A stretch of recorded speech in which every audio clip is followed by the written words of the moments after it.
Every haunted place has a story with a dark past. This is Ghost Encounters Podcast.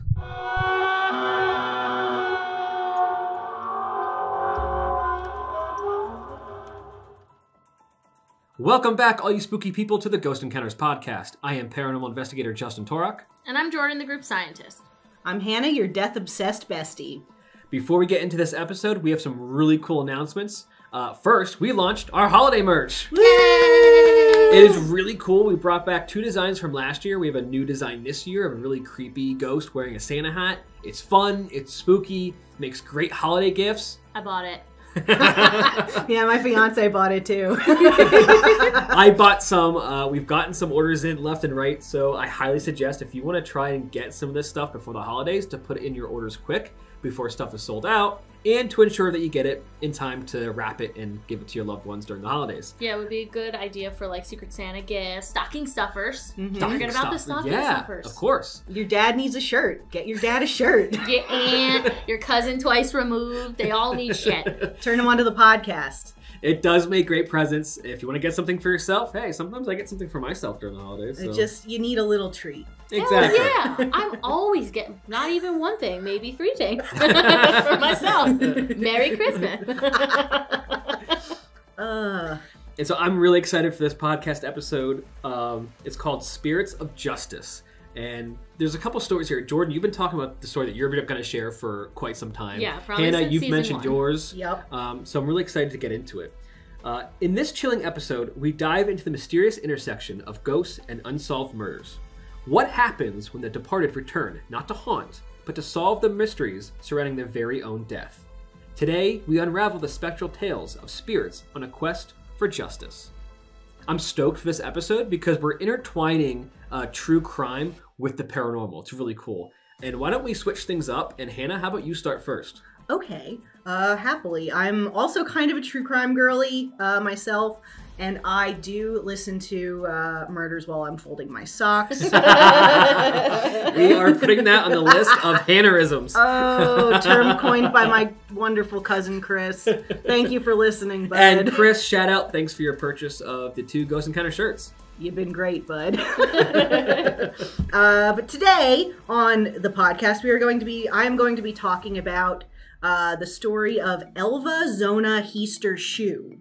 Before I get into any of this, I'm just gonna state that Elva Zona Heaster Shoe typically goes by her middle name Zona, and that's how I'm going to be referring to her through this episode, because that's a lot of names and it will get confusing.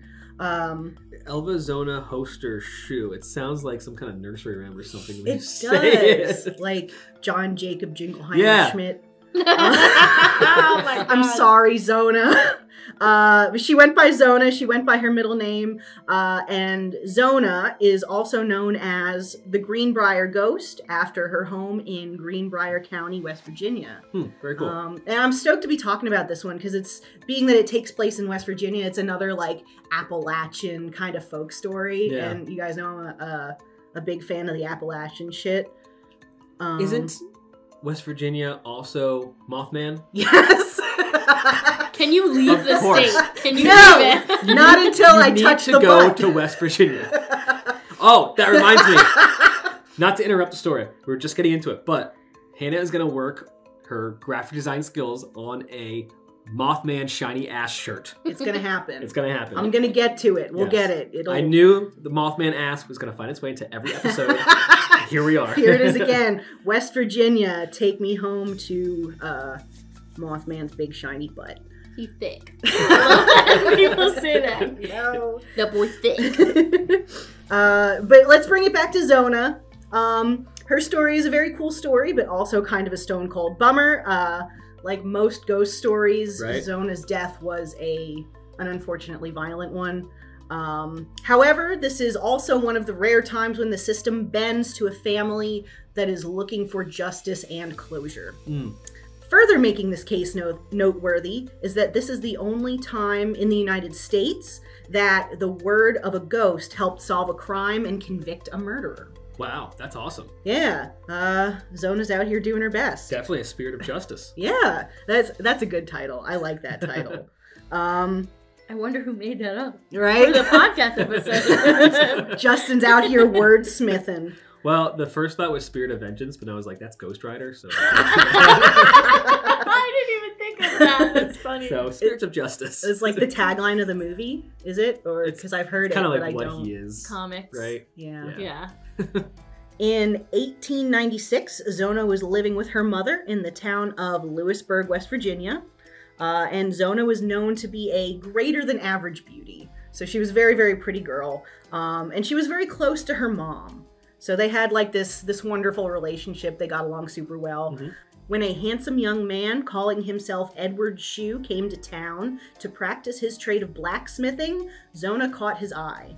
Zona must have been swept off her feet because soon enough they were married. And looking through my research, I looked up photos of Zona, I looked up photos of Edward, and he was kind of smoking hot. And I feel like that was so loud. I feel like you're gonna learn some stuff about me today. And that's the first thing, and it's bad. But he was smoking hot. He had dark hair. It's kind of like in his face a little bit, slicked back. These big dark eyes, big dark eyebrows, and this jawline. So like 10 out of 10. Not complaining until you hear about his personality. Yeah, of course. Zona's mother, to whom she was very close, Mary Heister, however, was not impressed with the hot new boyfriend. Mary hated Edward literally from the moment she met him and never approved of his marrying her daughter. While the reasons of her hatred were not exactly clear, she didn't know quite how much she didn't know about the man who was about to marry her daughter. Right.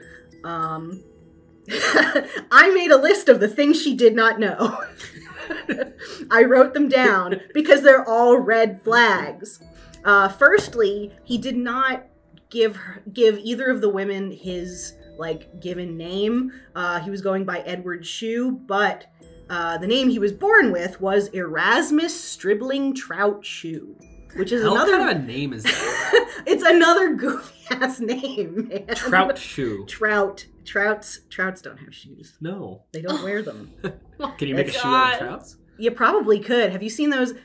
Have you ever seen on the weird gifts lists on BuzzFeed? That's another thing. I'm dating myself here. Where they give you the lists of gifts to get your weird relatives, and one of them is the slippers that look like fish. Okay. It's the trout shoe. Tell you what, don't get your relative slippers that look like fish. Don't get them a trout shoe. Get them a Ghost Encounters podcast shirt. Bringing it back to the merch, you guys. Absolutely. So anyway, in addition to having an alias, Edward had spent 2 years in jail for stealing a horse. That was apparently a serious thing back in the day. Oh, yeah. You would really get into trouble for stealing imagine horses. that's like stealing a car. Yeah. Yeah. It's their means of travel. Pretty fucking big deal. Some people got hanged for that. Yeah. Or hung, whatever way you say it. I feel like hanged works. I don't know. But he spent 2 years in jail for stealing that horse. And, this is the worst part. Because the other two things in and of themselves are not necessarily bad. But he had 2 previous marriages. And his first wife had divorced him for severe domestic abuse. Oh my god. Yeah. Ding ding, red flag. And his second wife unfortunately passed away after he quote unquote accidentally dropped a brick on her head while repairing the roof. Accidentally dropped a brick. Air quotes. Accidentally dropped the brick. Yeah. It accidentally bashed her head in 6 times. Yeah, my man. God. I don't know about that. I don't know about that one. These are good red flags. If by good you mean bad, then absolutely. Yes, they are red flags. But despite all these things, maybe she didn't know out of fairness to Zona. Not. Or maybe she didn't care. But either way, Zona and Edward eloped. There are a handful of photos of Zona as well. And in them, she's wearing this dark dress, which the internet assures me is burgundy, but it just looks black because the photos are black and white. Right, it's from all the way back then. But she's wearing this dark, high-collared dress with like a lace band around the neck and little stripes. It's very, very pretty. And the dress will be important later. So Zona moves in with her new husband after the marriage. We don't know what happened to Zona over the next 3 months. However, after this very, very short honeymoon phase, on January 23rd, 1897, Zona was found dead in her home. A neighbor boy who ran errands for Zona and Edward found Zona sprawled at the bottom of a staircase, stone cold dead. Ooh, so first one was an accidental brick. Now this one was an accidental stair falling, I'm assuming? I guess. I guess the first one was domestic abuse, but she escaped. And so the second one... Well, the first murder, right? Yeah, okay. So the first one, she got away. The second one was a murder. And the third one is suspicious falling down the stairs. Yeah. Literally from the moment of her already slightly suspicious death, Edward started acting suspicious. Like, dude had no poker face. He was the person who sent the boy to their home to check if Zona needed anything. And then, so he like, it's one of those things where they always say like, oh, you know, the person who found the body could be, you know, the person who killed the person, you know, like you're the last person to see them alive. You're the first person to see them dead. Suspicious. He kind of tried to subvert this by sending somebody, but like, Bud, we know you sent that kid. We're on to you. Right. Suspicious. Secondly, when the doctor was trying to resuscitate Zona at the scene of her death, Edward made a big deal out of asking the doctor not to examine her body any further, which is that's suspicious. Severely suspicious. Yeah. And thirdly, Edward not only didn't want her examined at all, but he insisted upon being the one to dress her when she was placed in her casket. And on her, he put her high-collared burgundy wedding dress and a veil that he folded around her head in like this really intense way, and he like tied it in a big bow around her chin. So it's kind of like obscuring the head and or neck area. Covering something up. Yeah, exactly. Like he's kind of over gilding it here, you know what I mean? One source also mentions that he insisted upon tying her favorite scarf around her neck. Oh my god, he's really covering up there. Right? Like, Bud, who has a favorite scarf?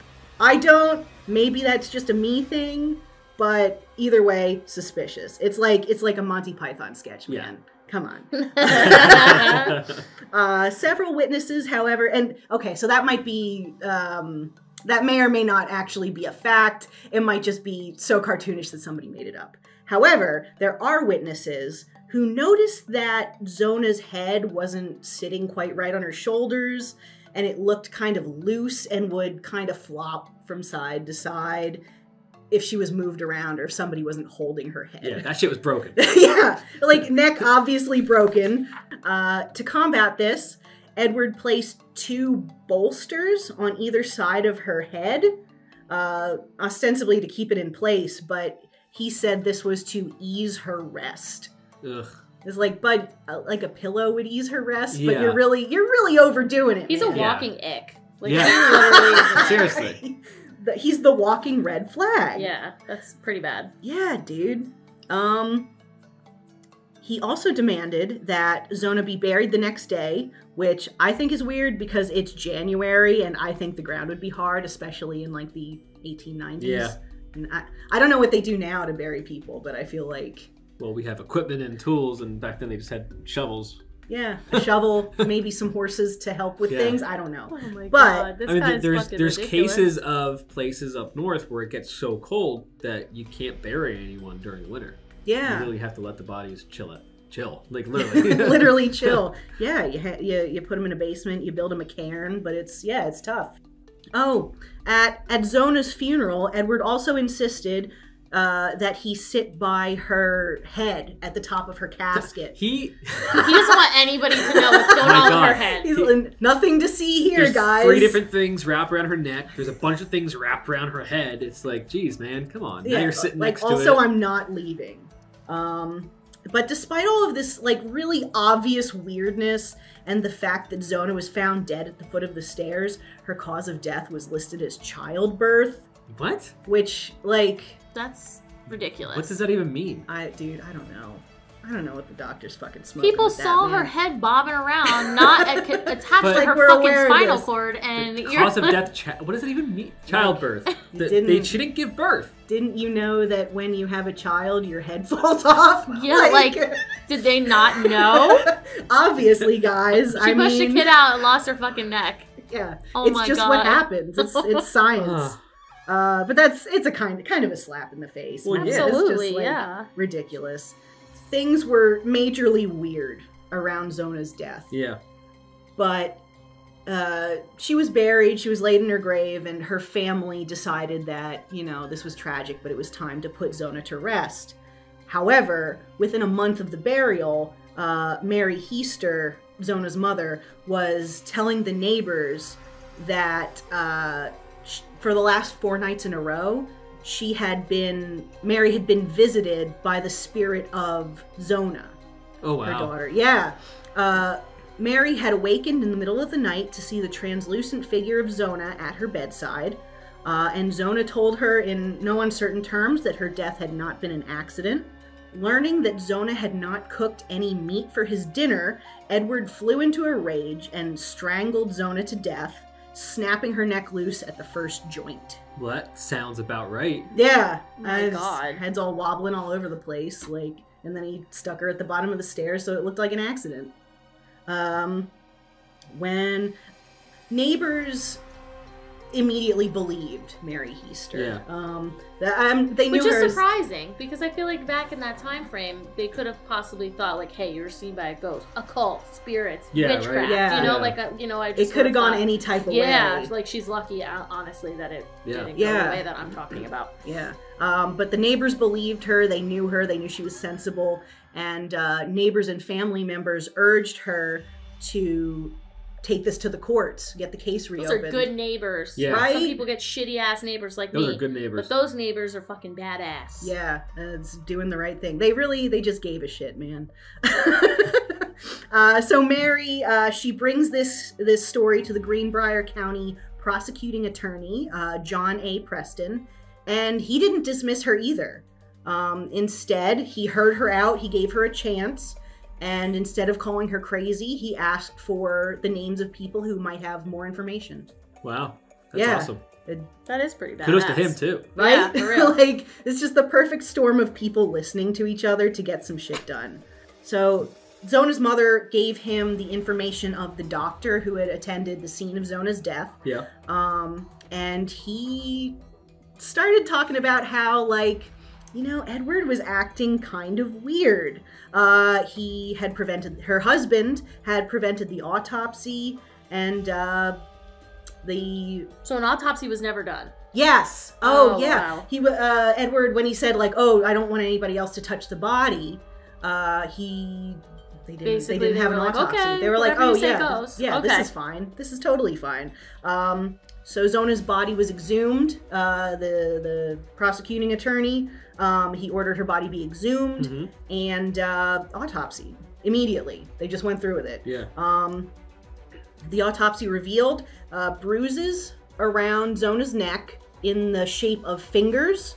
And she had been strangled to death so violently that her windpipe had been crushed and her spine severed. Yeah, it's brutal. It's a brutal way to go. And her spine had been severed at the first vertebra, exactly as Mary had claimed that the ghost had claimed. Wow. That takes some violent strength to do all that. To literally snap a neck with your bare hands. Yeah. That's like... I mean, he has blacksmith hands, but still. That's true. Mad. Like, he's super mad over not having fucking meat. Disgusting. Make your own shit. Exactly. Get together. Is awful. You're a grown-ass man. You are strong enough to crush a windpipe with your hands, but you're not strong enough... to make a meal. Yeah, to cook yourself a fucking roast. Yeah, get out of here, man. You're nothing. Welcome to the late 1800s. But I'm Right. glad her spirit went to her mother and said, hey, like, this was Yeah. not an accident. She knew what she was about. She Yeah. knew that she had been had and lied to and treated extremely poorly. Yeah. For an understatement. For his part, Edward loudly opposed the exhumation. Of course. Of course he did. He asserted that even if he was arrested, they would, quote unquote, not be able to prove I did it. But you just... Well, you just did Admitted it. you did it right That's there. literally almost a confession right there. Yeah, dude. Also, everybody saw you acting fucking weird at her funeral, with her body. You've been weird for days, bro. So that didn't work. They immediately took him into custody, and he was arrested, he was charged, and he was taken to jail. He was then tried for the murder of his wife, Zona Heaster-Shue. And the trial was, sensational. It was a wild trial. Oh, sure. Because, everybody in the community already knew about, Mary, and they knew about the ghost of Zona. They had all heard the story. And I'm sure, knowing how that would sound and knowing how that would sound in court, the prosecution never brought it up. They never mentioned Zona's ghost. Oh, okay. However, Edward's lawyer really intensely cross-examined Mary about it. He gave her a really hard time on stand, but she never once wavered from her story. Yeah. And she told the exact same story every time. Even if somebody didn't believe her, you couldn't deny that she had a very consistent story. Yeah. Despite his quote-unquote intense badgering. So he gave her a hard time. He really wasn't very nice about it. And because the defense had brought up the ghost, the judge couldn't tell the jury to throw it out, and they already knew about it anyway. Yeah. And as a matter of fact, they also seemed to believe it. So only after an hour and 10 minutes of deliberation, the jury found Edward guilty. That was a short trial. Yeah, that's awesome. Yeah. It's a very short deliberation anyway. That can take days and days. Yeah. However, the jury did make it clear that they based the decision on circumstantial evidence and on Edward's very suspicious behavior. Not necessarily upon the testimony of the ghost. Right. So, we know about it. We know that happened. However, look at this fucking guy. He is so guilty. Edward was sentenced to life in prison, and he served 3 years before dying of the flu, after which no family came to claim his body. Who would? Nobody. He's a terrible person. Yeah, he sucked. While he was in jail, Edward admitted, this weird fantasy of being married to 7 women. Ew. Some places it's like an economic thing, but I feel like he just wanted to kill a bunch of ladies. Yeah. He was probably a sociopath, and He probably would have been a serial killer. Yeah. Yeah. I wrote that down somewhere in here because I think, here we go. Okay. So there was they called her an amateur historian, but I think that's fucking rude. So I'm calling her a history hobbyist. Her name is Katie Letcher Lyle. She posits that there never really was any ghost, but Mary concocted the story in order to rally the community and reopen the case of her daughter's brutal death. And ghost or no ghost, Mary was a hero who not only procured justice for her daughter, but saved the lives of potentially 4 or more other women from this man who could have easily been a serial killer. Yep. Exactly. Yeah. 100%. That's definitely Good for you, believable. Mary. Yeah. Mary and Zona, you did it. That's a good mom. Right? For real. She deserves a fucking award. Yeah. Showing up for her daughter. Especially being a woman in that time frame too, Yeah. and speaking out and everything like that. People were probably like, It's not easy. yeah, stop, don't talk women. And now she's So I'm glad just the community fuck was them. had her back. Yeah, was on her exactly. side. That was really great. Yeah, everybody really rallied for it.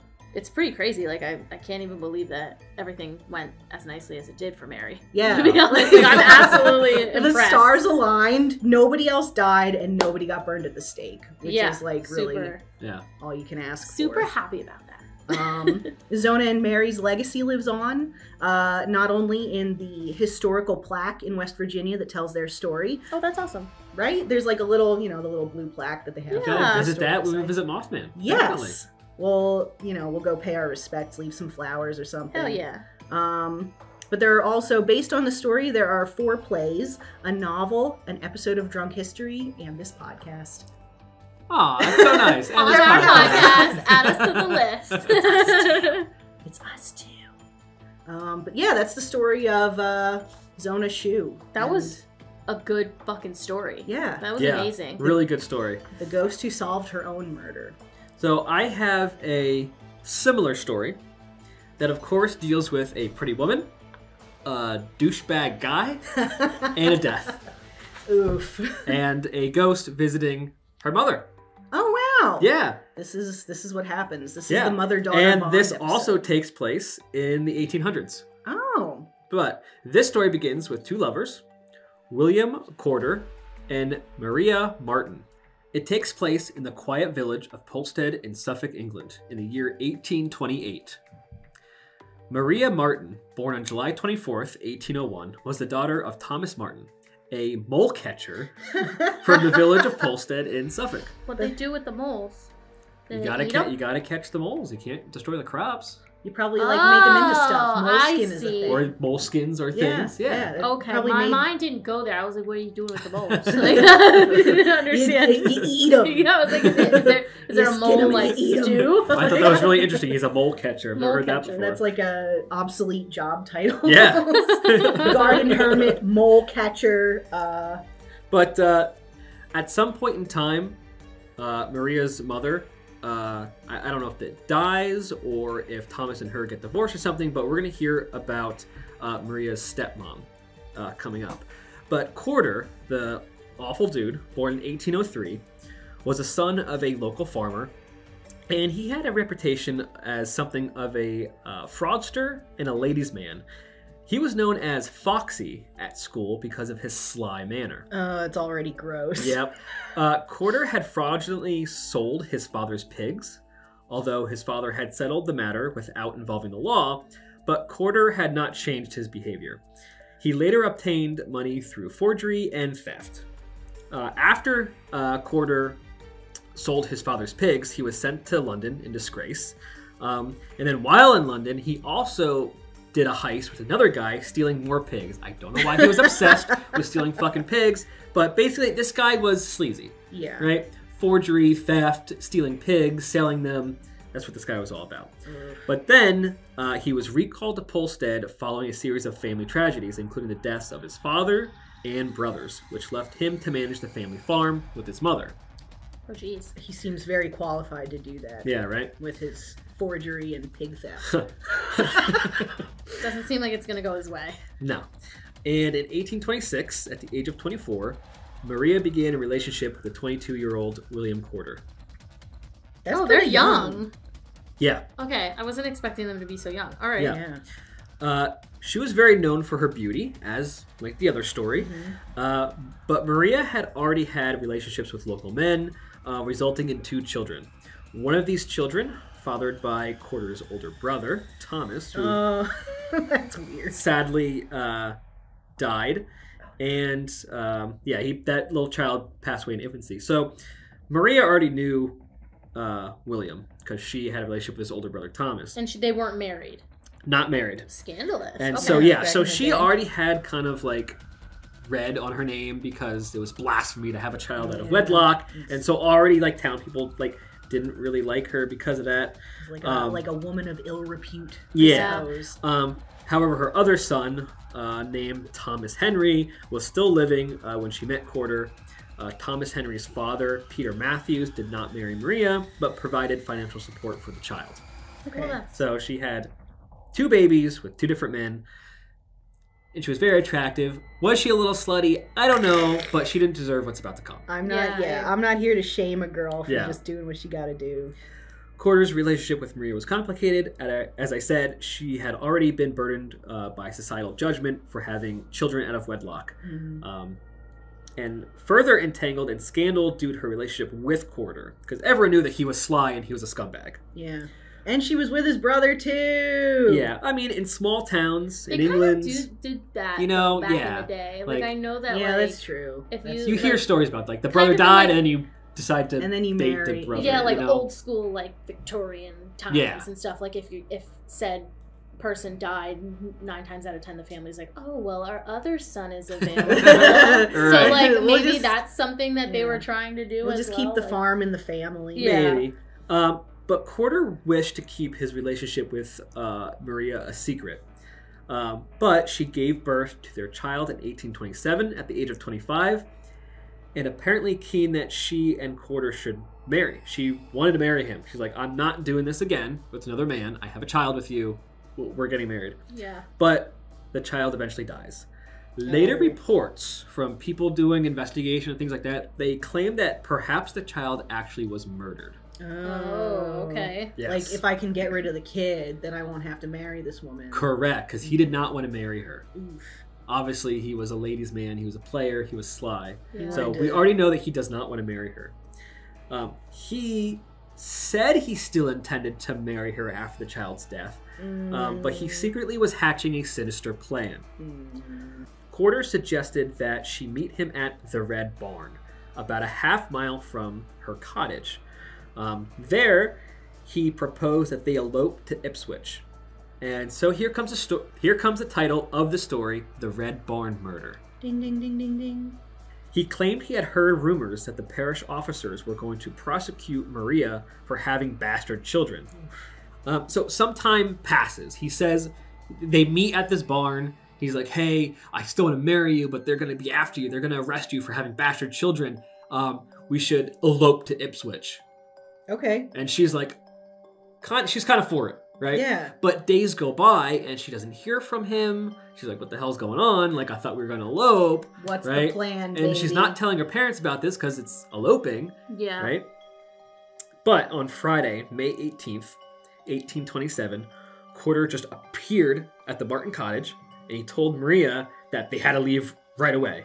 He had heard that they obtained a warrant for her arrest and that she should dress in men's clothing as to avert suspicion, and he would carry her things to the Red Barn, and that's where they'd continue on to Ipswich. I mean, it's kind of like he made it believable to get did. her out of there. Like, you Yeah. know, he actually used his brain. You know, some people did. would just be like, yo, let's go elope. And the girl's like, okay. Yeah. You know, like at least like he was like, yo, you gotta do this. And she's just like, damn, I gotta get my shit. You know, like made it seem like she had to hurry. Yeah, Right. like Get the fuck Exactly. out of manufacturing, there. Yeah, like the like- urgency. And So Right. naturally, in that state of mind, you're not thinking, oh shit, red flags all over the place. You're Yeah. just like, oh my fucking god, Yeah. I'm going to jail. I gotta get out of here. Right, You know? and the Red Barn was their meeting place. So he's like, dress in men's clothing, hide, we'll meet at the Red Barn again, and I'll carry things the rest of the way to Ipswich. And she does it. Yeah. But he temporarily returned to the village, falsely claiming that he and Maria were married and living elsewhere.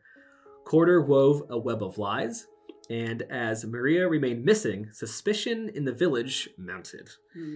In his desperation, Corder fled to London, continuing to deceive Maria's family with letters claiming that they were living happily on the Isle of Wight. He gave excuses as to why she hadn't written herself, saying that she was not well, her letters must have been lost, or that she had injured her hand. Oh. So now here we have the douchebag giving false lies, Yeah. like wild accusations. Oh, she hurt her hand. They must be lost in the mail, but mine are coming through. Yeah, you know, this reminds me kind of did we talk about the soap maker of Correggio? We did not. Well, okay, then I won't talk about it. We'll we'll do it later. We'll save do that it for another later. episode. Yeah. But even Maria's stepmom was like, why is she not writing? Like, she would write to us. She loves us. Like, this isn't like her. And meanwhile, Corder's life in London took a new turn as he married another woman, Mary Moore, and helped her run her boarding house. Oh, you scumbag. But in 1828, just around a year anniversary of Maria going missing, Mrs. Martin was haunted by nightmarish visions. In her dream, she saw the ghost of her missing stepdaughter, Maria, pointing towards the Red Barn. And then she had more dreams. In another dream, she saw Maria pointing to a very specific spot in the barn. And her stepmom was so disturbed by this that Mrs. Martin persuaded her husband to investigate and dig at the spot in the Red Barn. And this was only like a half mile from their house. They knew what the Red Barn was. Yeah. And so the husband was like, all right. So he goes out to the yard, he gets a shovel before making his way over to the Red Barn. And they dug exactly where the apparition was pointing. There, in a ghastly discovery, he unearthed the decomposing remains of his daughter, Maria, concealed in a sack. Her identity was eerily confirmed by a missing tooth that she had, her distinctive hair, and clothing. And it was concluded that she had been shot and buried. Oh, wow. That's tragic. Yeah. But so, Maria's spirit visited her mom literally like a year on the anniversary of her going missing. And like slowly point, like, hey, the barn, hey, like this spot in the barn right here. That's pretty You guys, pay attention. That's intense. And now, quarters past finally catches up with him when Officer James Lee of the London Police inquired about boarding his daughter at the boarding house, and in the process gained access, surprising Quarter as he entertained guests in the parlor. He, of course, he started asking him questions about Maria, and of course, Quarter was denying knowledge of both Maria and the crime. Bro, you had a kid together! But he's with this new woman. He's like, I don't know who that is. I don't know anything about this. Gross. So this officer is like, you know what? I'm searching the house. And he uncovered 2 pistols bought on the day of Maria's murder. Oh, shit. There was also a passport from the French ambassador that's also suggesting that Quarter was planning to flee his current wife to France. Because I guess Quarter got wind that they unearthed Maria's body. Ooh. So it was literally like the next day he gets his passport to flee to France. Well, who's to say that he wasn't gonna kill somebody else before leaving? Who knows? They didn't know if that was how it was gonna turn out. Gonna ice his wife and flee with her money. Now, this trial was also a sensation. It was at Shire Hall in Suffolk. It was a sensation attracting massive public interest. Despite his pleas of innocence and the attempt to discredit witnesses, the evidence was overwhelming, obviously. Maria's family testified, and they actually painted a picture of this premeditated murder, and they spoke about Maria's ghost visiting them in their dreams. Wow. Yeah. Like they testified on the stand. Like they didn't even try to cover it up. Like, wow. Like the stepmom was like, she visited me in my dreams, and she pointed where she was buried, and we found her body. Wow. Quarter's weak defense crumbled, and he was found guilty, sentenced to a ghastly fate of hanging and dissection. Ooh, by like med students, they cut him up? Yes. Get him. I just watched, oh my god, I just listened to a podcast today where that happened, like, apparently frequently, that they would, if they were, like, hanged or whatever, they would literally use them for students. Yeah. Because that was, criminals were the only people that they were allowed to dissect. Yeah. I didn't know that they did that, so when I, like, listened, I'm like, oh my god. It goes a little further. Oh, Jesus. After his execution, Quarter's corpse was subject to public dissection and bizarre scientific demonstrations, including the use of electrical currents to animate his muscles. Oh, jeez. This macabre spectacle further fueled the Victorians' era of fascination with death and the supernatural, and trying to animate bodies, that whole thing. Precursors to Frankenstein. Yeah. The Red Barn murder captivated Victorian imagination. It spawned plays, peep shows, and morbid fascination with relics from the case. Quick question. Yeah. Quick question. Is a peep show the same thing then? I don't think so. No, we think of peep show as like it's naughty. Like sexy. I think it's more of like a no, peep shows are not like the naughty things that we're thinking of now. They're like short little like street plays kind of thing. Okay. I had to ask because I'm gross. Yeah. But but the question goes, would there have been justice if the spirit of Maria Martin had not guided her stepmother? Yeah. Probably not. Yeah. Probably not. And I guess unless this was another kind of case where maybe the parents could have intuited that something had happened to their daughter. They were already suspicious. Yeah. Like, because they knew, like, her daughter wouldn't have just up and ran and not say anything and not give letters. Like, they already... People disliked this guy. Yeah. Like, not just them were suspicious of him. The whole village, which is why he fled to London, because they're all like, dude, where is she? And also, we know you're a scumbag. He dips out, and he has a history of crime, theft, and like being sleazy. Yeah, theft of pigs, mistreating women. Yeah, etc. But it's crazy how the two stories, yours and mine, kind of are have super similar. Yeah, a lot of similarities, and especially in the same time era, kind of. Victorians were weird, so who knows? But so many similarities, but yet on different countries, different continents. Yeah. Crazy. The human experience is truly universal. But you can even look up pictures. There's pictures of the pistols that they found. Wild. It's kind of cool that they have like documentation of like things that happened so far back. I think it's cool that the stepmother actually spoke about the spirit in the court case, and they used that. Yeah, I'm proud of these women for like being like, this shit happened. Yeah, like, kudos to the mom stepping up and speaking out. And... You're not gonna do this to my daughter. You're not gonna do this to my child. Your ass is going to jail. Yeah, for real. That's awesome. Well, on that note about the scumbag douchebags killing their wives, we're gonna take a short break, and when we get back, Jordan has a fascinating story to share us about spirits of justice. I'm ready.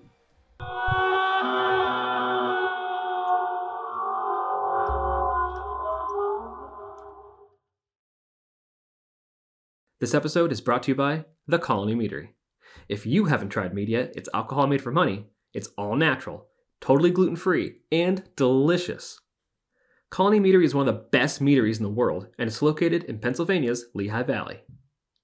Stop in and try a flight of meads, grab some bottles or cans to go, and experience some of the best booze in the world.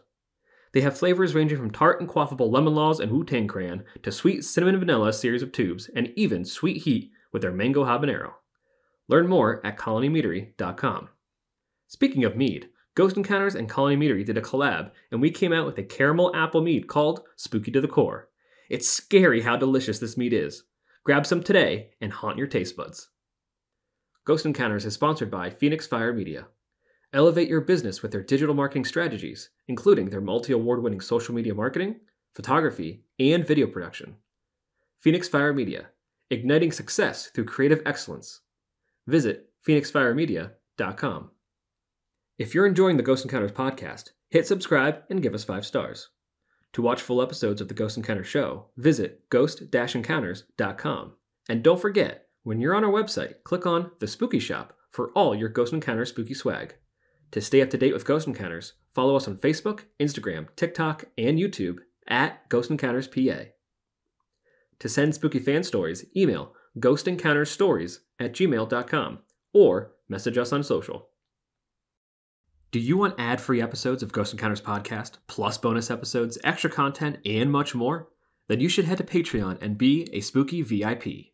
Go to patreon.com/Ghost Encounters podcast and be haunted from all the benefits with the spooky VIP membership.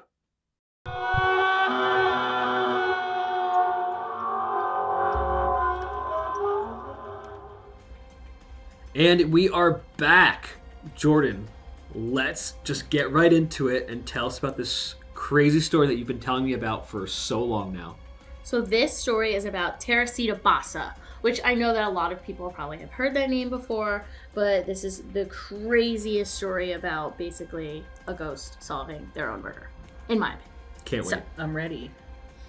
In the 1960s, Teresita moved to the United States from the Philippines, hoping to make a better life for herself.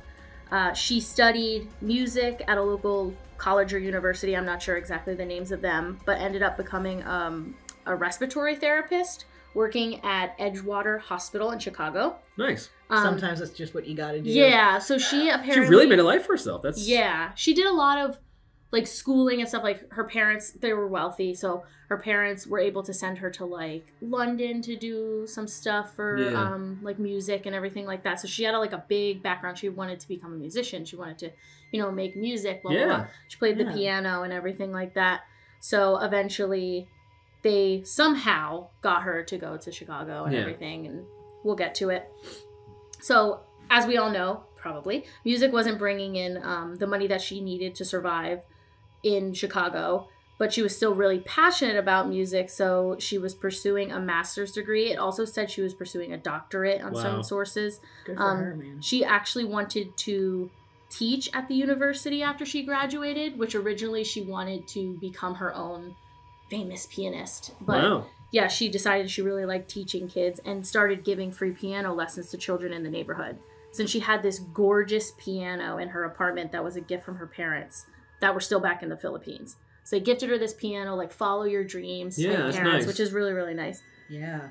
She was also in a band called the Five Mahoganies Plus One. So it's really funny. Like, it's such a funny name, but in reality, it was 5. I think they were all Filipino, and 1 white guy was the drummer. I thought that was really, That's really cute. funny. Yeah. So, and some would say that they performed for like large paying crowds. Teresita was known as a very nice and humble woman. Everybody loved her that worked with her and knew her. And she had a fantastic reputation by everybody that knew her. Yeah. On February 21st, 1977, Ruth Loeb, I'm assuming is how you pronounce her last name, but her best friend, Ruth, phoned Teresita and they chatted for about 30 minutes. Ruth later would testify that Teresita was expecting a friend to come over, but she didn't have any details about who it was and why they were going to be there. An hour after Ruth last spoke to Teresita, the fire department was called to Teresita's apartment after the neighbors saw smoke coming from her door. Oh, shit. From her apartment, basically. Bad fucking news.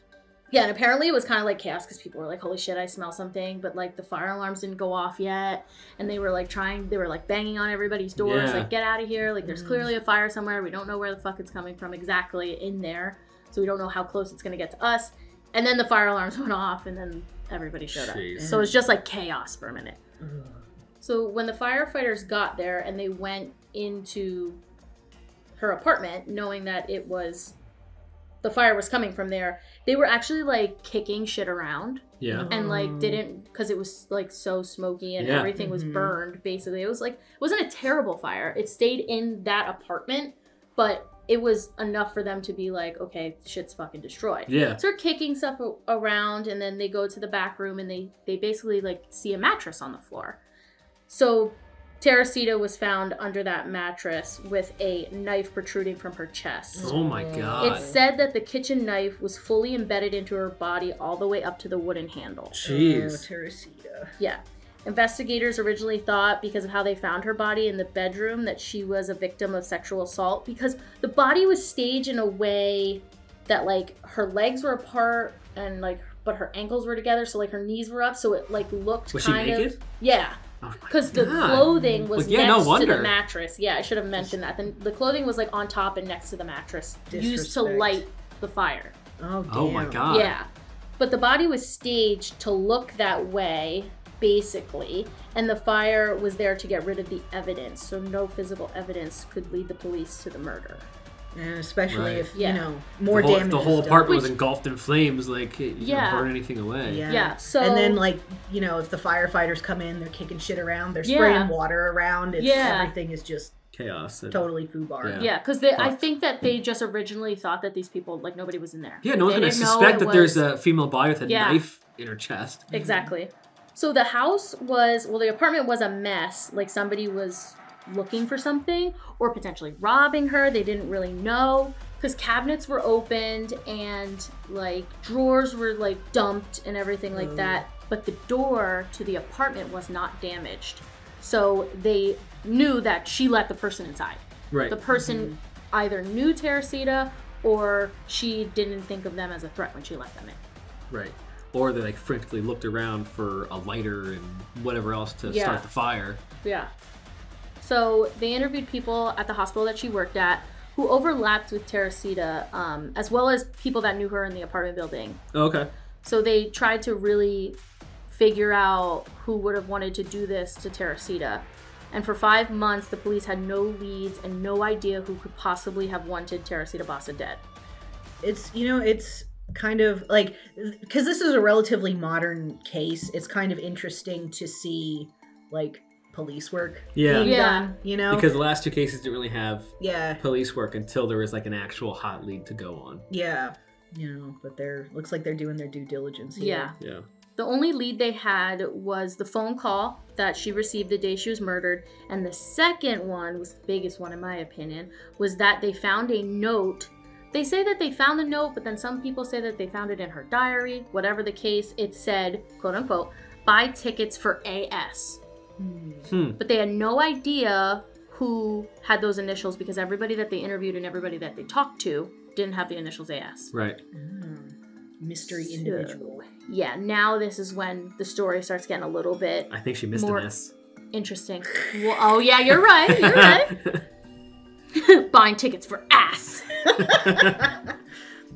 douchebag. She was such a nice person. She was following her dreams. She was working hard. She was intelligent. Yeah. Oh, and another thing that when they did the autopsy, I forgot to mention, they found out that she was actually a virgin. So it couldn't have been sexual assault.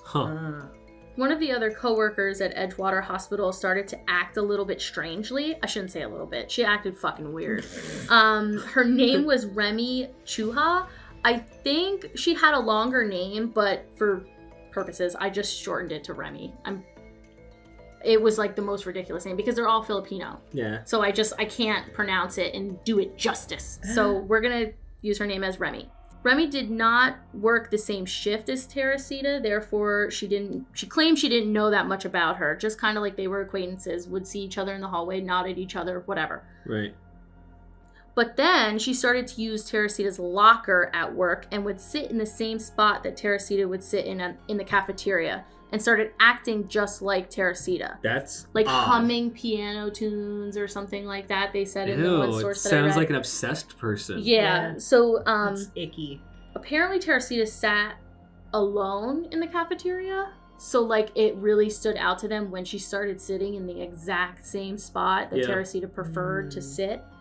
Her colleagues were getting freaked out, naturally, I would be too. Right. And tried to ask her, like, hey, what's your issue? Why are you being like Teresita?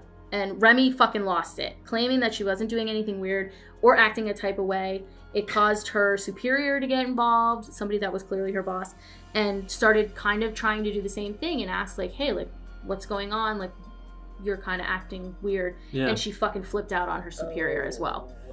Needless to say, she got fired from the hospital. They let her go because of how she was acting. Yeah. When she returned home that day, her husband, I'm assuming it's Jose, but they also called him Joe Chuha, who was a surgeon at a different hospital, was there to comfort her and try to figure out what the hell was wrong with his wife because she was clearly in distress. Yeah. She didn't exactly tell him the full story, though. Nothing at all was said about Teresita Basa until something else happened that same night. Remy suddenly stood up while they were talking and walked into the bedroom saying in a weird voice, just remember the voice, that she was going to lie down for a little while. Naturally, her husband followed her because of the sudden change in her emotions and how she was talking and how she was kind of like rigid and stiff when she stood up too. So like it was almost as if she was like uncomfortable in her body. So he rounded the corner to the bedroom and found his wife laying in bed staring straight up at the ceiling. Obviously, the poor guy was probably startled and asked her again what was wrong and tried to like use his like intelligence and like being a doctor and everything to try to like, you know, relax. Everything's going to be fine. I know you had a bad day. I just want to try to figure out what's going on. You know what I mean? Manner. Yeah. But the voice that responded to him wasn't his wife's voice, but someone he'd never heard before, speaking in the native language of the Philippines. It's like called like Tagalog. Yeah. I've never heard of it.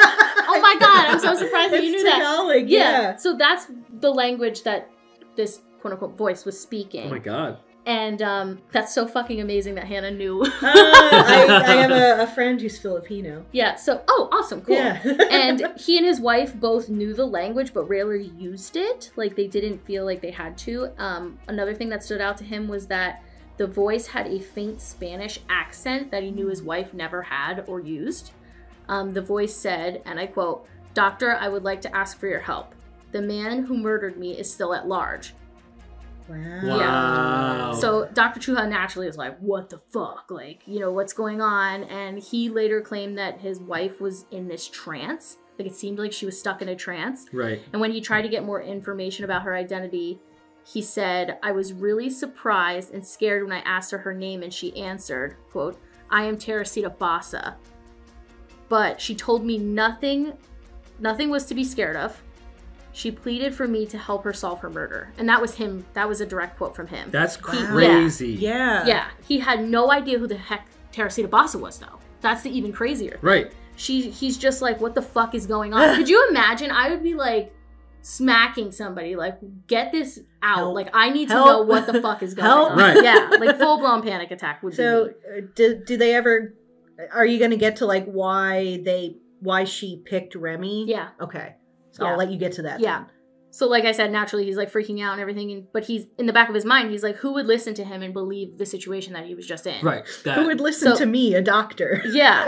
But no matter who you are, who would believe that, hey, the ghost of a dead woman is kind of like possessing my current wife in a way to tell me to help her to solve her murder. Yeah, like, it's that's like wild. kind of bizarre. That's yeah, wild. That's some real and like I said, like he's shit. of high intelligence. He's a doctor. Yeah. He's a surgeon at a hospital. Like he's naturally like, yo, I could lose my job over this if Yeah. I'm just like, you know. He knows how this looks. Yeah, Yeah. like he can't make himself look crazy. I understand why he's kind of reserved in the situation. Yeah. He later explained that Boss's ghost pointed the finger at somebody by the name of Alan Showery. ASS. I mean AS.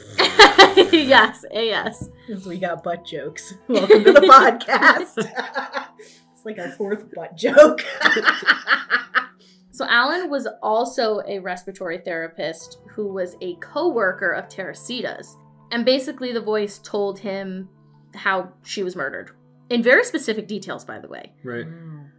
These details were that the killer had arrived at her apartment around 8 p.m. on February 21st, and that she had let him in because he was a friend, but then stabbed her and killed her once he was inside. Damn. After all of this information was given to Dr. Chua, his wife Remy sat up really quickly in bed, like startling. Uh-huh. Obviously, I would be startled too. Clearly confused and worried about what the hell had just happened, since she didn't remember anything after being in the living room speaking to her husband. Right. So she completely lost track Yeah. of everything after the point where she stood It wasn't up. her. Yeah. Yeah. Like she was possessed. And it's cool because they they refer to it as visions, but like we would say possessed. Right. Mm-hmm. Or like, I guess you could say channeling. That's as well. Channeling. yeah. That's a good one. Channel Yeah, spirit. I like that better than Yeah. possessed, because possessed sounds kind of evil and Yeah. violent. But channeling, I like that a lot better. Yeah. I like possessed because it sounds evil. So he tried to explain everything to her, and Remy explained that Teresita, because basically he was like, who the fuck is Teresita? Like, you Right. gotta tell me what Yeah. the hell's going on. And she finally came clean and was like, Teresita worked at the hospital with me. And what I said, like, they barely knew each other. While she was talking to her husband, she had like an epiphany and remembered something that had happened to her recently while she was at work. Remy said that 2 weeks earlier, she went to the break room to relax. And like a couple like minutes or something after she got in there, she was resting her eyes, maybe trying to take a quick nap. And she felt like somebody was in the room with her. So she thought one of her coworkers snuck in and she just didn't notice because she was like groggy. And when she opened her eyes, she came face to face with none other than the recently murdered Teresita Bassa. Wow. Wow. Like any normal fucking person, just like me, after seeing a ghost, she jumped up and ran and got the hell out of there. Yeah. And like she turned around and tried to see like if the person was following her, like if she was going crazy, and everything was normal. People Right. were just walking by her, like, why the fuck are you running? You know? So at the time, Remy just figured it was a dream. And her husband also agreed, like, hey, it was probably a dream, no big deal. You know, you were tired from a crazy work day. But to Remy, it also felt too real. But she kept to herself and didn't tell anybody that she saw the ghost of Teresita until this happened. So Dr. Chuha was very shocked by everything and also asked his wife, do you know who Alan Showery is? And Remy said, of course I do, explaining that he worked at the hospital and they knew that he was like a friend of Teresita Bassa's. Right. They both decided that they couldn't go to the police since, like we said before, they would make themselves look crazy and suspicious Yeah. because Dr. Chua didn't want to be involved. He thought, hey, if we come forward, maybe they're going to say that we did it and that we killed her, and they'll try to flip the script on them. Mm-hmm. And he was just like, we got to keep our mouth shut about this. Yeah. We can't say anything. As previously discussed, that happens. Yeah. So they continued on with their lives, thinking that this was all behind them. And a couple days later, while Remy was on the phone, she just dropped the phone and it was hanging there by its cord. And she stood up in that stiff, awkward placement that we described before and went into another trance. And speaking in the same voice as before, she insisted that Dr. Chuha needed to help her because she couldn't move on. Oh. Wow. Begging him to go to the police, she wanted him to give them the information that she was telling them, swearing that he wouldn't get in trouble and to not be afraid and that Teresita would protect him and like his family, which is cool of her to say. But Nice, in but reality, how does he know? but in reality, that's not enough for him to go. So just like before, Remy snapped out of the trance, and they still wouldn't go to the police due to lack of evidence. So a few days later, Remy fell into another trance, and Dr. Chuha demanded, this guy's fed up. He is like, you have to tell me how to confirm that this guy killed you. You got to give me some evidence. She explained that after the killer knocked her unconscious and stabbed her, he had stolen some of her jewelry that she received from her mother. Fucking rude. One was a jade necklace, and another one was a pearl ring. The voice gave very specific details about both pieces of the jewelry. But what was crazy was that she gave names and phone numbers of the family that would be able to positively identify them. Yeah. How the fuck do you deny that one? Exactly. Yeah, you so really can't. Now Remy and him we're we got to do something. We can't continue on this way. If you're going to keep getting possessed, she's just going to keep bothering us. Let's just give the information to the police. Enough is enough. I would probably be in the same boat. I'm already scared. Next time I'm going to have a heart attack. But what was crazy is that they chose not to say that they got this information from a ghost of somebody that was murdered. They said Remy had received a phone call from a former coworker at the hospital and used the name that the voice gave them, Alan Showery. So instead of saying this ghost came, they said, we got a call. This guy said, hey, you're next, type shit. Right. And it sounded like Alan. So they kind of lied, but they did it in a way that they didn't feel like it was lying. Right. Mm-hmm. So they didn't send this information to the investigators of Teresita's case. They sent it to their local police as a tip. Of course. So basically said hey, you should look into this guy, Alan Showery. Using this tip from the Chuas, the police looked into this relating to the murder of Teresita Bassa. So the local police station was okay, we know these guys are looking into this. We're going to send it to them. Yeah. Because it's got to be something involved in Teresita's murder. Mm-hmm. When the detectives on the case heard the name of the suspect, they immediately connected his name with the initials on the note that they had found. Yeah. When the detectives met with the Chuas, they didn't elaborate much on the tip that they called in. They noticed that Dr. Chua was acting very weird, fiddling with his hands, shifting in his seat, just kind of wanted them to get out of there as quick as they came in. Obviously nervous. But these people are detectives. They know when you're not telling them the full story. They know when you're bullshitting them. So he kind of questioned him more, and Dr. Chua turned and said, do you believe in the occult? Ooh. Do you believe in exorcisms and possession and everything with spirits? That's a bit for the movie trailer, right? Yeah. And the detective kind of said I always try to keep an open mind just in the case of solving this. I'm going to keep an open mind as to what you're asking me, because if it could solve a murder, sure, I believe in it. Right. It's I know you're about to come out with some real weird shit, so let's just come on, give me it, hit me with it. Yeah. And with that, Dr. Chua told the detective literally everything. And I mean everything, down to Teresita and the jewelry and phone numbers, everything.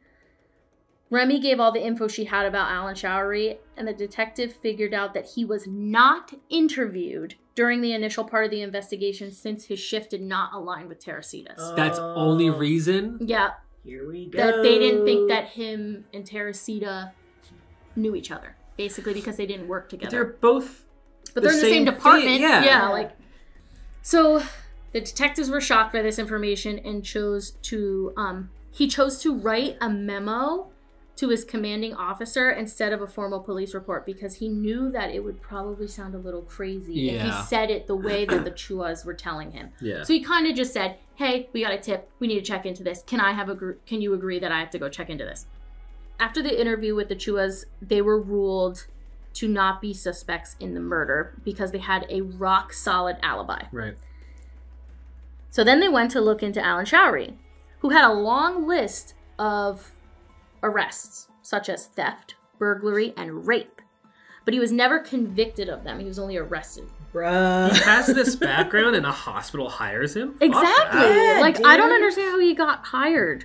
And I mean, I guess that's like, oh, maybe you don't have to like disclose if you were arrested. I guess if you were never convicted, you don't have to disclose like, it. maybe if you're... I just feel like nowadays, if they see you, like, had a roach in your car, but even if like, you were a suspect, you're not in wouldn't here. that come up in background checks? Unless Yeah. they weren't really heavy on background checks back then? I don't know. Yeah, well, it was the 70s, you're right. Who knows? Who knows what they... How desperate are we for respiratory therapists? Yeah.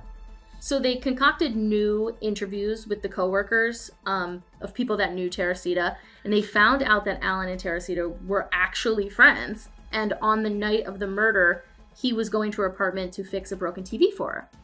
They don't find... No one mentions this, that they knew someone was going to her apartment on the day of the murder? Exactly. Yeah, man. What? Exactly. Terrible coworkers. Yeah. Somebody's really dropping the ball. But I think that now, when they did these new, like, interviews and they were like, hey, do you know who this guy is? They're finally like, oh, shit. Like, yeah, like, oh, I forgot he was supposed to go. Yeah, he was supposed to go over there.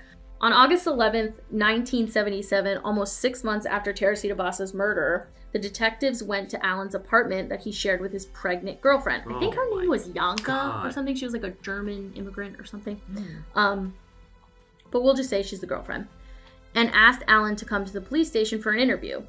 So Alan went willingly, you know, didn't really put up... Well, they didn't, like, say, like, hey, you're fucking arrested. They were just kind of like, hey, we got information on this case. Just come down? He's been suspected numerous times, so he's used to this. He's like, oh, yeah, sure. Yeah, like, I'll get out of it. I'll get away with it this time again, too. Nothing's gonna stick to me. I'm smart. So while they were in the car and on the way to the station, he insisted that he didn't have anything to do with it, and the last time he saw her was 6 months before her death, and that she was a wonderful person, and blah, blah, blah, blah, blah. It was like, he was just trying to, like, literally be a brown-noser. Just say, like, yeah, she was great. Like, you know, we had great friends. We used to ride the bus together, blah, blah, blah.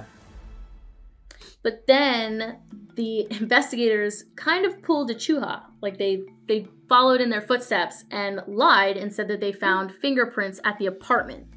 Then he changed his story, saying that he went there to fix a TV, but left because he didn't have the stuff to fix the TV, like the right tools, and he left at 6:30 p.m. And we know the murder took place at 8 o'clock. Right. Oh, yeah, in that 2-hour window, some other rando came in and exactly. did the deed.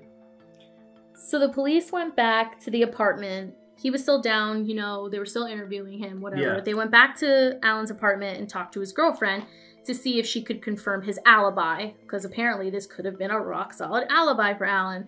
But without her needing to say anything, the police noticed kind of, like, specific jewelry that she was wearing. So the Chuhas had described to them, as we know, the jade necklace and the pearl, very detailed, like, pearl and gold cocktail ring. Oh, yeah, she had that ring on. Oh, she had the pearl ring on her finger. That's so gross. Yeah. She probably, like, didn't even know. So, without trying to be so, like, noticeable, they were like, hey, like, where'd you get the ring? It's cool. And she explained that she received it from Alan as a late Christmas present in late February, along with some other jewelry, which was all right around the same time of Teresita Basa's murder. Right. Bum, bum, bum. He wasn't even a good liar. He could have For been real. like, oh, Valentine's Day, baby. Yeah. I just love you. Well, I know in some other, like, sources, they said, like,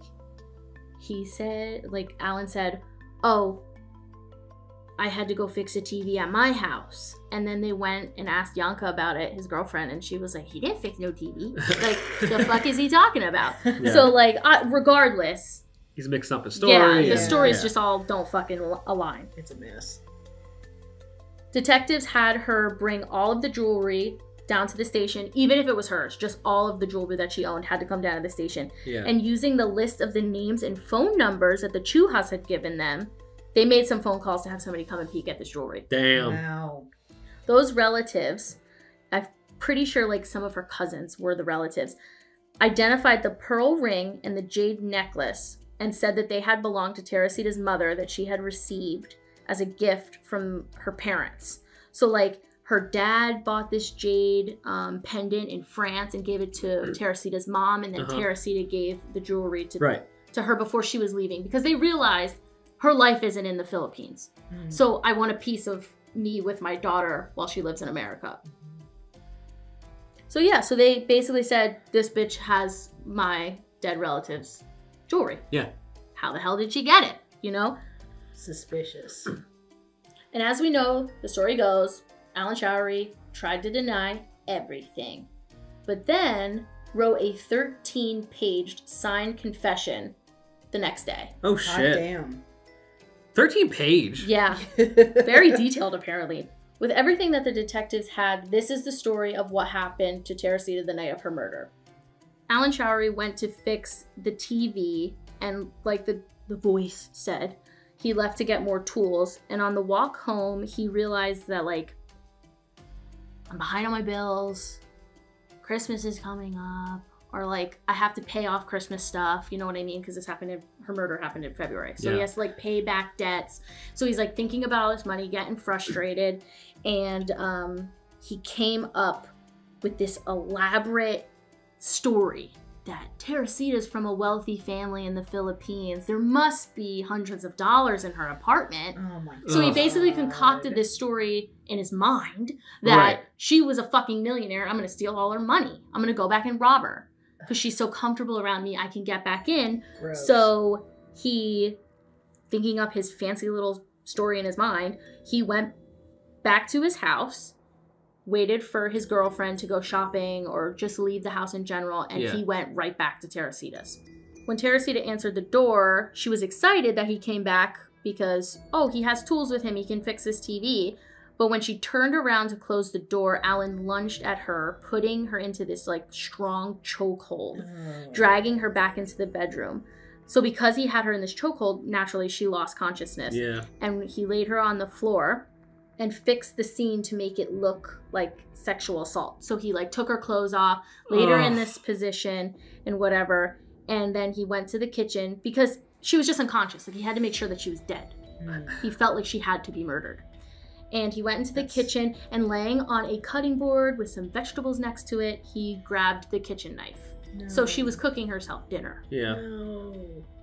He grabbed the kitchen knife and stabbed it right into her chest. Once he knew that she was dead, he started to look for this cash that he made up, like I said before. It's like, oh my gosh, I need all this money. And he didn't find shit other than $30.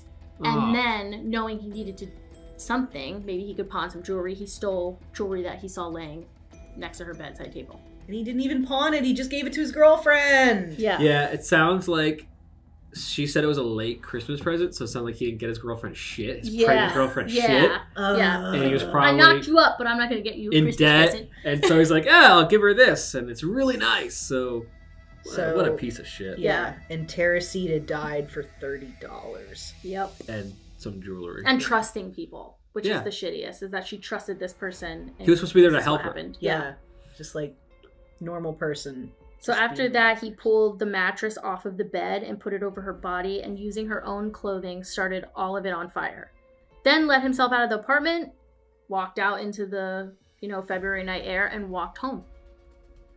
He disgustingly tried to explain to the investigators that she didn't feel any pain of the knife. Because she was unconscious before I stabbed her. Doesn't fucking matter. Yeah. Oh, shit, man. You took her life. So he tried to, justify things, and he tried to, make it, downplay it, basically. He tried to make it seem like it wasn't that big of a deal. Bruh. Yeah, he's fucking insane. So when they went to trial, they ruled a mistrial since the jury of 8 men and 4 women couldn't come to a ruling of guilty or not guilty. The trial... He had a signed confession. Exactly. There was evidence. Yeah, exactly. It's disappointing. But the trial was called The Voice from the Grave Trial. And it blew up in the media. Like we said with all these other things, spirits just bring the crazy out of people. I love it. But dude, all the crazy shit happened in the 70s. How were our parents not terrified? Exactly. The 70s is wild. Oh my god. This is supposed to be the hippie movement, isn't it? Or is that the 60s? No, it's the murder movement. Yeah. That's the crazies. All the crazies are serial killers and shit. From Manson to Dahmer to this. Yeah. The defense team called everything that the detectives received from the Chuas into question and said, of course, we can't listen to these people, and the prosecution argued that the source of the information didn't matter, just that everything was accurate, and painted a picture of how this woman was murdered. Annoyingly, Alan recanted his oral and written confession. But they had all that evidence now to say he's this killer. Like, he killed Teresita Basa. So they tried to rip Remy apart on the stand and make her out to be unreliable and nuts. But 3 weeks later, after the mistrial, and almost 2 years to the day of the murder of Teresita Basa, Alan Showery surprised everyone yet again, saying that he was guilty in the murder. So he changed his like reading. He was like, okay, yeah. I'm not guilty. First, not guilty. Now here's a 13-page confession. I'm guilty. I signed it. Then I'm not guilty, and now I'm guilty again. Then after the mistrial, he said, okay, I'm guilty of the murder. And then he was sentenced to 14 years in prison, which is the minimum sentence for murder. That's disgusting. Yeah. Wait until you hear this. But he was released after 4 years due to good behavior. No one knows anything else about what he's doing now. He's probably in witness protection, which is probably a good thing. Well, he's probably dead now. Yeah, now he's probably dead. But he probably, kind of went off the grid. But here's my thoughts. Could he have possibly been haunted by Teresita Basa to confess? Ooh. Just like how she haunted the Chua couple to solve her murder? Yeah. Mm-hmm. We'll never know. Now, still to this day, this case baffles so many people, and it's one of the most interesting stories surrounding how a ghost solved their own murder. That is nuts. That Crazy was really interesting. Fucking story, but I Such love a cool story. I was waiting for this because you've been talking about it for so long, and look on your face at how happy you are now that it's here. Delight. That is such a cool story. Yeah, it's just crazy that she was just so relentless, and it sucks because she's such a cute lady. Like, if you look up pictures of her, it's just such a shame that she had so much trust in people around her and didn't think that somebody could be so bad. And then, so he got convicted, but there's still no justice there? No. So, Teresita, I know you wanted to move on, but secretly I hope you didn't and you haunted the fuck out of this guy. That's what I honestly hope, that after the mistrial she was just like, yo, fuck that guy. And then once he got sentenced to prison, she could. Because it's weird. It's like he's like so hard in denying it and trying to be sly, and all of a sudden writes a 13-page confession. So I wonder if she did visit him. And all of a sudden, and then again, like I'm sure like his lawyer was probably like, oh, we can win this. This is easy. It's he's probably back into the I can get away with this. Yeah, that's exactly how it went. And then all of a sudden confesses again, so maybe she keeps going back to him. Yeah, like his lawyers were like, yeah, these people are nuts. Like, we're totally gonna win this trial. It's a fucking no-brainer. And then all of a sudden, his lawyer's like, no, don't confess. And then he's just like, yeah, I'm totally confessing. I'm changing. I'm guilty. I feel like now if they had a signed confession, this would go a lot differently. Yeah, I feel like the justice system hopefully has gotten better since the 70s because that's now just we have DNA. Unfortunate. I don't think we had that in the 70s. Yeah, you're right. But I don't know if that would have necessarily been helpful here. Yeah, because she was like charred, like her hair was burnt off, the half side of her face was charred, like she was in bad shape. So they really couldn't get much off of her body. They didn't get anything, I think, from what I read. So Jesus Christ. That's the story of Teresita Basa, who solved her own fucking murder with crazy jewelry. Literally a spirit of justice. Fucking badass bitch. Yeah.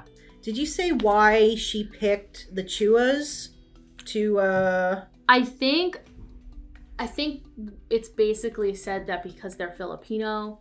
It's like you'll get it, local like they knew her native language, and like you're more likely to empathize. Yeah, but then I did see on a couple sources that 3 other people have said that they saw Teresita asking for help at the hospital after her death. Wow. So like, regardless, she was looking for somebody to help her, and she was basically assuming she went to the Chuas and was like, "You guys are my last hope." Yeah. So that's from what I gathered from the story. Kudos to Dr. Chua. Yeah. I can dig it. The real dude. The realist.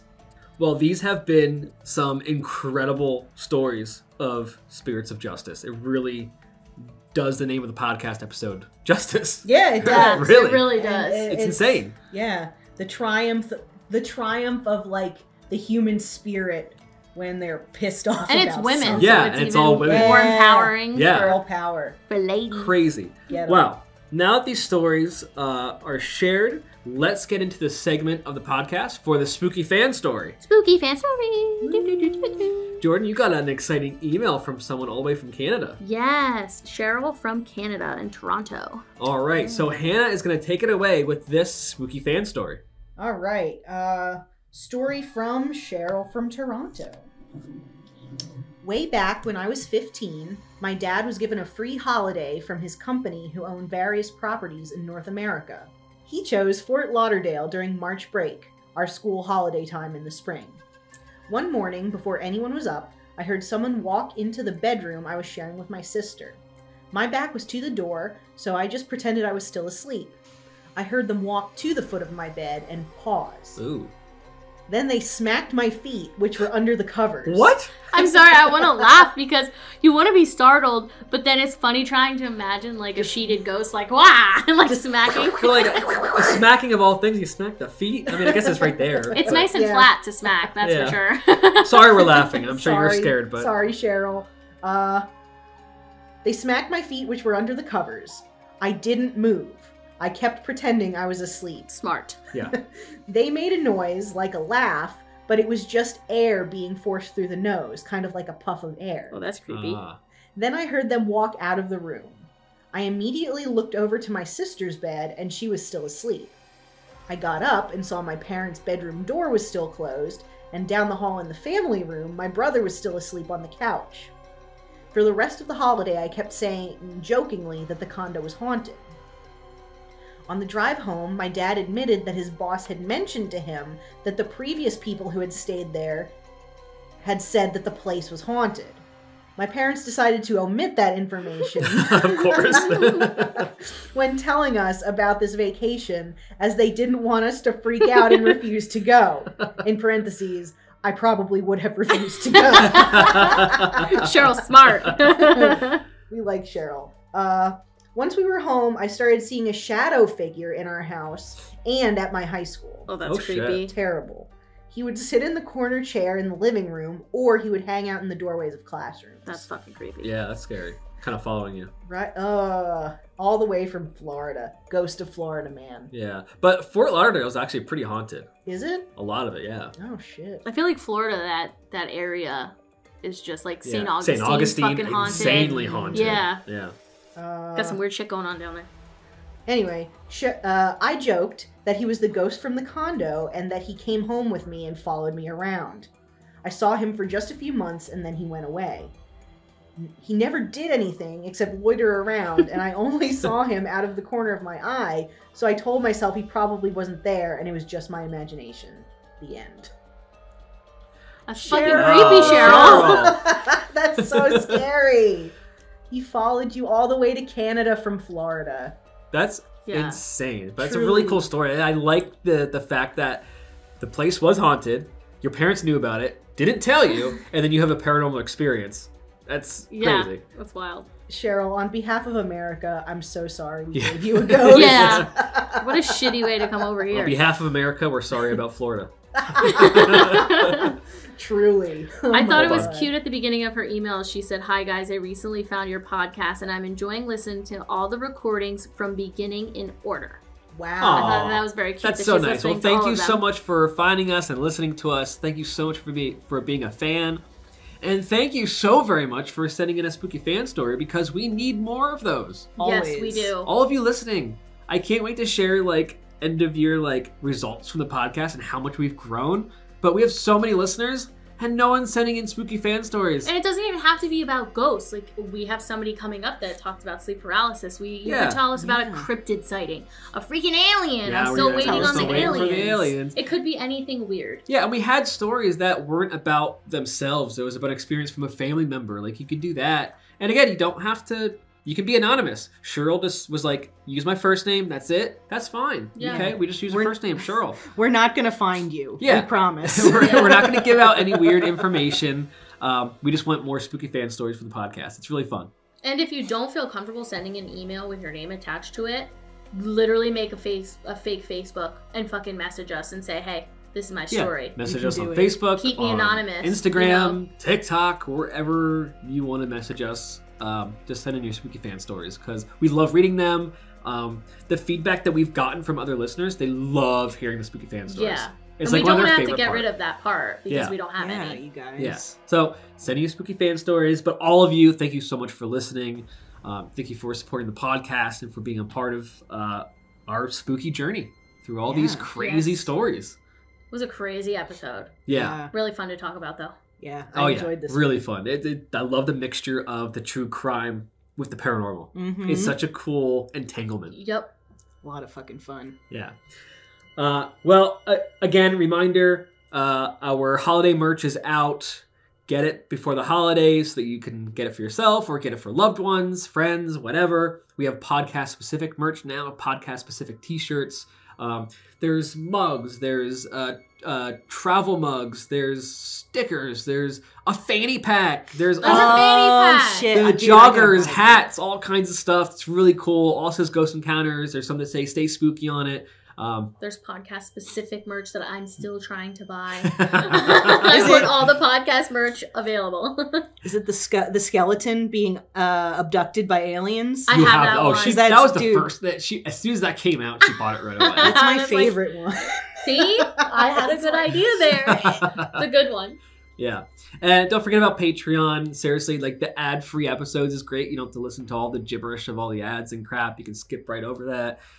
You get the podcast early. You don't have to wait for it. Mm-hmm. You get it at least a day, or if not a couple of days early. Mm-hmm. And we have that shirt that we uploaded to Patreon. Yes, there is a holiday Ghost Encounters Patreon-specific shirt. That only Patreon members can get. Yes. You guys, I don't even have it. Exclusive.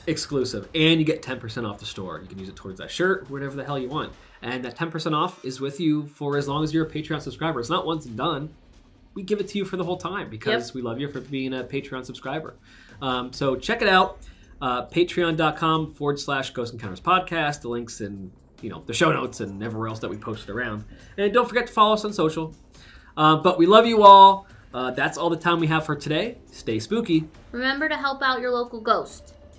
And if you think something sounds crazy, say it anyway. Yeah.